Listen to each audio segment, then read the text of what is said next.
Hey guys, I got a little problem here today and I want to share it with you because it is a weird problem. It's on a 2005 Ford Econoline E250, and what's happening is the headlights are staying on at all times. No matter what position the headlight switch is in, no matter what the ignition state is, it doesn't matter. You walk out of the vehicle, pull the keys, and the lights just stay on. And I'll show you what they're doing right now. I got you in the shade over here so we can see.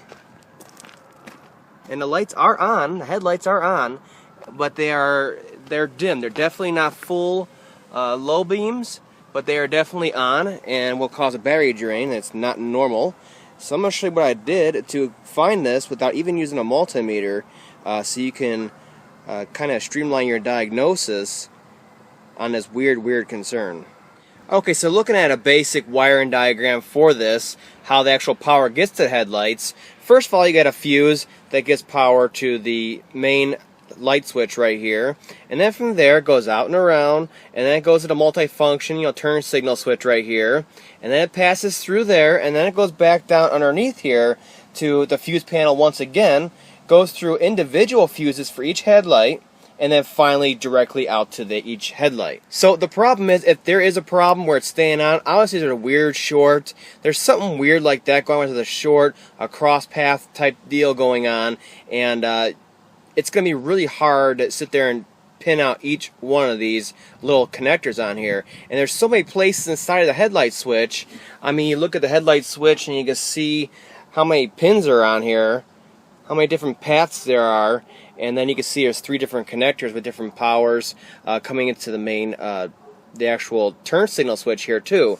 So there's many ways to get power fed to those headlights without actually the key being on. So all you got to do when you're going after a situation like this is we can start going from the power source on out. So these are very easy to get to. These trim panels pop right off. They're actually very easy on an Econoline. And the first thing you want to do, because these melt quite a bit, and once they melt, they start crossing paths. So the first thing I went after was this. It's not melted, it's great. Let's disconnect it so the power can't come through the switch and back out, and potentially cross inside of the switch. So let's get the switch off to the side and see if it still does it. It still does it. Okay. 3 different little screws. This thing pops right down. You can get to your multifunction, and you can leave it on if you get access to these, and just disconnect these, and that way the next path for power to get to them is not going through the switch either. Then we just have open wires, open circuits. Okay, it's still doing it. Then I went down, and I think it's fuse 25 and 31. Let's get you underneath here. The fuses 25 and 31 that feed each headlight, and I pull one of those individually, and the headlights do go out. So at this point we know from this fuse out to those headlamps there's no short. It's before this, so your thing is between this and that multifunction switch. So before I go start chasing for wire chafes or any kind of weird issues like that, or corrosion issues that are crossing paths, which are more likely outside of the passenger compartment, I went ahead and looked at the wiring diagram one more time, and there is an option for daytime running lamps on these. And so that's not very common on Econolines, but there are plenty of them out there still, of course, that have this feature added to them. And I've never really run across this before, but it can happen at any time to any one of these vehicles, and I'm going to show you what I found on it.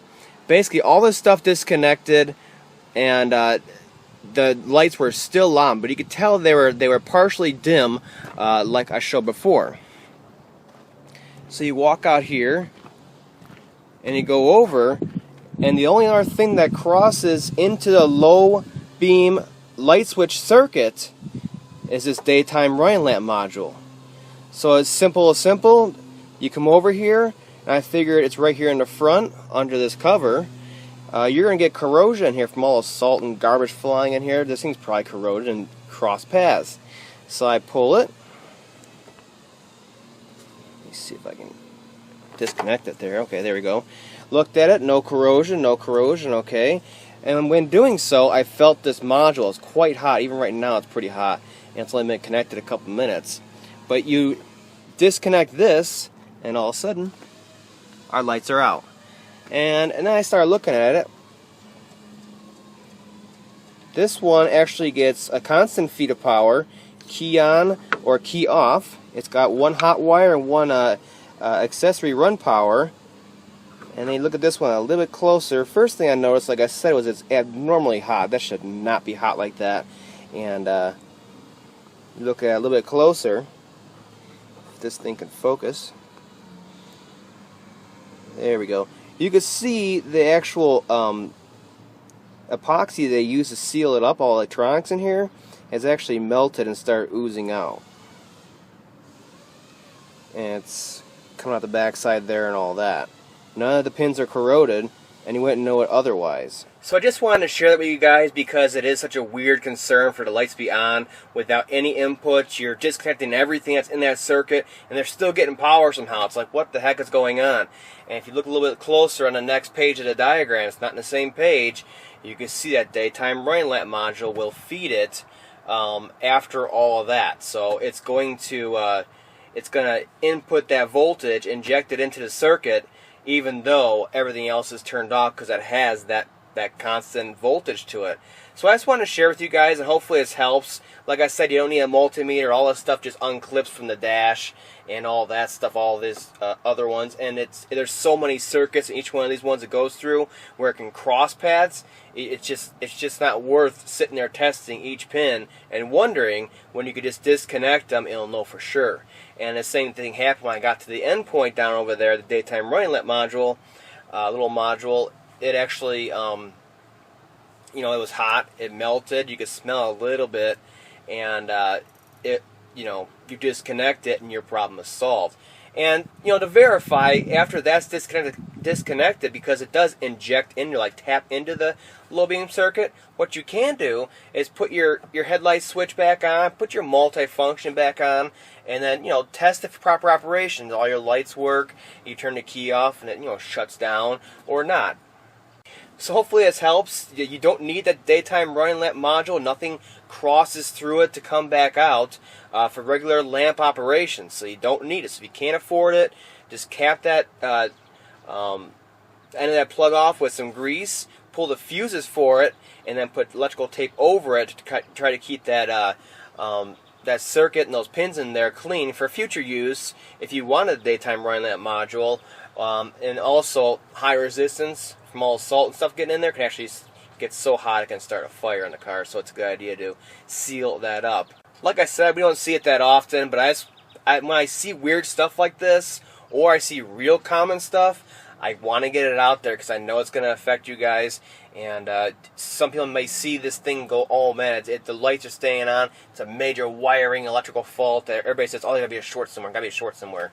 Well, yes, there was a short somewhere, but it was within a module. So it's very easy to diagnose, even without a wiring diagram, as long as you get some kind of information about what's in that circuit, or you watch a video like this one, and you get the inside information.